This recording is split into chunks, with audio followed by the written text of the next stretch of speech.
Hello X. I've got an urban legend from Maghreb. Stories like this one never make it out because of a language barrier.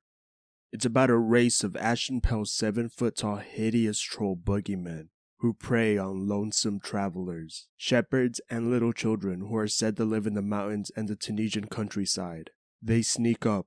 They're the apex stalkers. They'd sneak up on you, and they'll never let their presence be known unless it's too late for you, and they are sitting right behind you on your mule's back, making its legs unable to move under the weight of the troll, and it has to be by your shoulders and it's hunched over to look at you in the face with a hateful, animalistic, toothful snarl.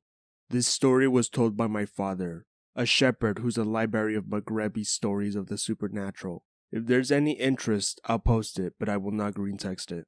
Growing up, my pa was a shepherd, and he was told stories of a race of monsters, tall and upright, with skin that's ashen and extremely pale as a redhead Englishman, who prey on the careless shepherds, kids, and lonesome travelers. They're too tall to fit in houses, and only one tribe of them exists or existed before the French colonization of Tunisia. They lived in the mountains between Algeria and Tunisia, and the story follows Hassan and his encounter with these boogeymen referred to by as Smita. Hassan was coming home one in the morning at 7 a.m. from the town of Gafsa, after having sold his crops, with no one but his donkey that he rides on his way back home. It was only half the distance from Gafsa to his village that his donkey stopped right in his tracks and started to panic like he just saw Ezreal. Despite the reaction his donkey made, he didn't move a single step. He couldn't. Hassan felt the place on the saddle behind him now occupied, and something weighed his poor donkey's back to the point that it couldn't move for the life of it. Hassan slowly turned around to find to his horror the chest of the Smita, and looking above, the Smita was looking down on Hassan. Maybe to him, it felt like an eternity. Maybe the Smita was just toying with Hassan, but it took its sweet time to make its next move. The Smita dug his claws into Hassan's shoulder like meat hooks, and with one motion, jumped off the back of the donkey and dragged Hassan kicking and screaming up the mountain to a cave. At first, the cave was so narrow that the Smita had to slither on its stomach backwards, like a snake dragging Hassan with it, through the entrance, which gradually got wider and wider until for all Hassan could tell, it was like the cave had encased the whole world. It was pitch black inside the cave. The Smita kept transporting him further, deeper, and deeper into the cave, for what felt like an hour, when the Smita finally flung Hassan across the cave wall, and he fainted from the shock of the blow. He then awoke to the unmistakable noise of weeping, the worst kind, a man weeping. Hassan was a smoker, and he had on his person some matches. He took off his turban and grabbed what to him felt like a piece of wood in the dark, and using the cloth and wood made a torch, which he set alight with the matches. When the room of the cave around him was illuminated, he realized that it was not wood he made his handle from his torch from, but a femur. It seemed to be that of a large farm animal, such as a cow, mule, or a horse. But in the room with him were more bones, a few of which were unmistakably human, 2 of which belonged to children. Hassan felt like his last string of sanity was about to snap right then and there. He didn't spend more time examining the bones in the chamber of the cave. His first priority was to check up on whoever was crying, and see if he can be of any help to Hassan. The chamber the crying was originating from was within a walking distance of the one Hassan found himself in moments earlier. In it, he found a man hunched over. An elderly woman with many golden Berber trinkets decorated her arms in a pool of blood, pale as an Englishman. The young man who was nursing his mother looks over his shoulder to see who it was that brought in the light to this god-forsaken hellhole. The man begged Hassan to help do something, anything to save his mother. It took Hassan one glance at her to realize she's a goner. Yet, despite this, with a heavy heart, Hassan used what was remaining of his turban to bandage the old woman, with what looks to be circular bite marks the size of a place that dug frighteningly big holes in her thighs and chest. There was no point in asking what had happened to the young man's mother, as Hassan knew it was the Smita's doing. Throughout the whole ordeal, the woman was giving it her all to not scream her lungs out from the pain she was in. Yet, despite this, she failed to contain her screams, and from the far, far reaches of the all-consuming darkness of the cave came the unhurried sounds of bare feet hitting the damp floor of the caves. Hassan realized now how foolish he was to attempt to save the elderly lady who was bound to die from blood loss within the hour, and he was now cornered. Before Hassan could start cussing his luck, On his knees, the young man hurries to his mother and lifts her from the ground, puts her on his back, as causing her to let out an ungodly scream, which echoed all throughout the cave. This seemed to cause the Smita to pick up its pace a bit.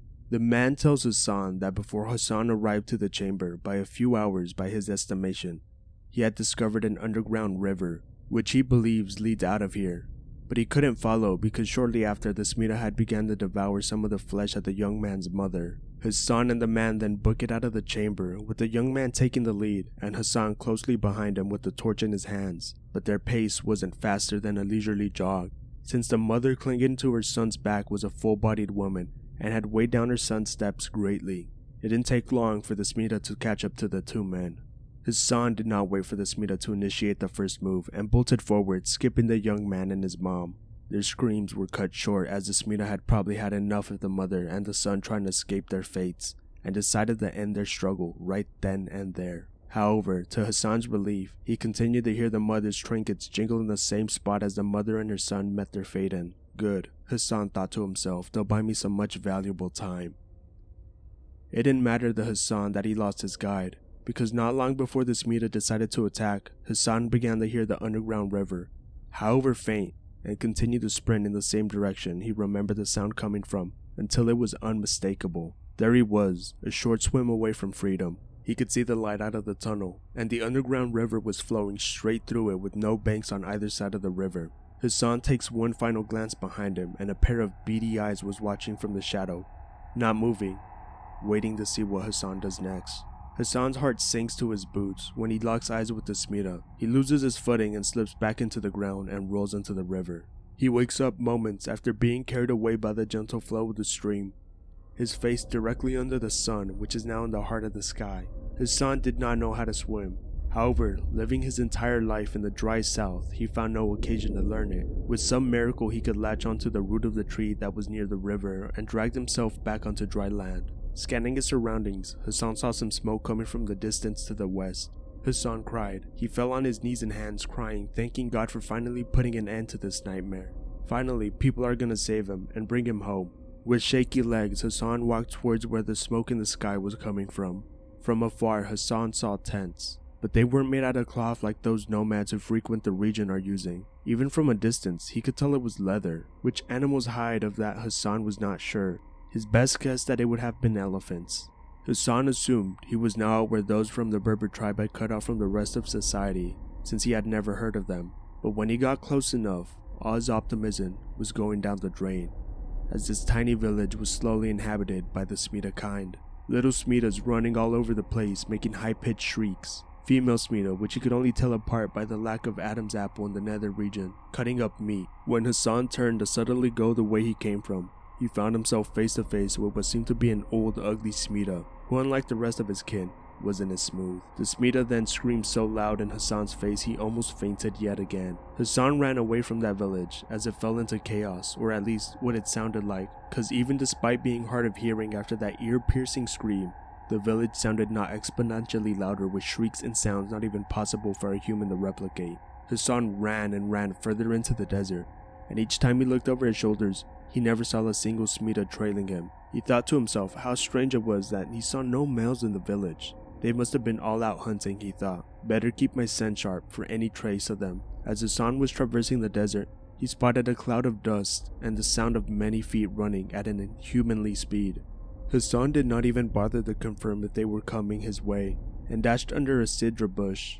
I don't know what it's called in English, but it's a very large, thorny bush, and lives in even dry climates, and it isn't uncommon here. Not 5 minutes later, what Hassan assumed to be the hunting pack of the most frightening looking specimens of the Smita race imaginable, distinguished with many scars, darker yet still pale rougher skin, and markings and scars all over their bodies.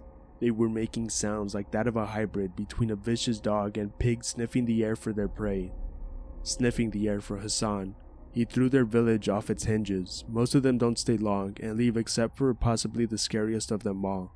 His face deformed with scars into a look of rabid anger, shorter and darker in skin color than the rest of his hunting pack.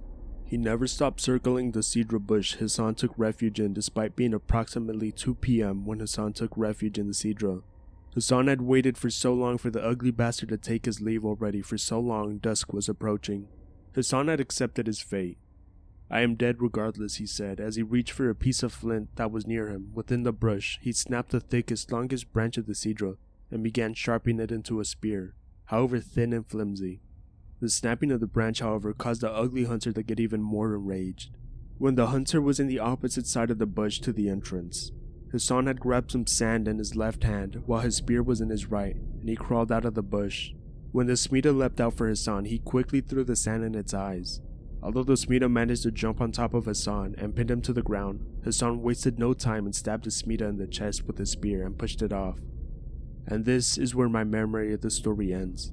My siblings heard the story too. If anyone cares, I'll ask them to remind me of the rest. OP here, back with closure. And while the details are lost to memory, we all agree on how the story ends, and it is as follows. After having drove his crude spear into the chest of the Smita, who was now blinded by sand in his eyes, and covering his face with his hands, Hassan pushes the now dying Smita off of him and heads out in the random direction in the night. Moonlight and stars illuminating all he walks for hours when Hassan realizes that he had lost all his energy from hunger. And in the night sky, when he's gazing at the stars, he spots again smoke. Hassan had made it a great deal away from the Smita encampment. At this point, he had decided that he's a dead man out here, without other people's help, and if it turns out to be another Smita encampment, then he'd surrender his fate to his creator. When Hassan approaches, he sees a small withering farmhouse, and from this distance he could tell the wooden doors rotten and barely holding on, and that the scorching sun had weakened the small house's walls, and in front of it are tiny unorganized fields of plants like potatoes and such, and in the farmhouse there is a light. Hassan pushes the door hesitantly, and it makes a creaking noise. There, right in front of him, sat a black woman, small in frame with tattered clothes, tied by leather straps next to a little hearth of the house. When Hassan looked her in the eyes, tears started to stream down her face. Hassan starts to untie the woman immediately. He opens his mouth, but he's interrupted by the woman telling him they need to get out of here while her masters are away. The second the woman was free, she takes Hassan by the hand and leads him to a crude shade built behind the farmhouse, where a donkey is sleeping. The woman tells Hassan to ready the donkey for travel, while she hurries to the house and packs up essentials. And just like that, the two tell it on a dirt path that's never seen use in forever, leading away. On the way back to civilization, Hassan explains to the woman what had happened to him that day, and after he's done telling her his story, the woman tells him that she's a slave of the human masters who own the farmland, and that one day a Smita raiding party wiped everyone else on the farm out but her and the few animals, and enslaved her to work the farm by herself for many years, and that her Smita masters were gathered by the other Smita hunting party that was looking for Hassan, tied her up and left her unattended. Hassan returns to civilization, then makes it back to his family, and ever since that day he had never dared travel outside his village ever again. So ends the tale of Hassan. This is a tale told by my grandma to young shepherd boys to make sure they don't stray further than they should be when herding. If you don't like the ending, feel free to make your own. The end.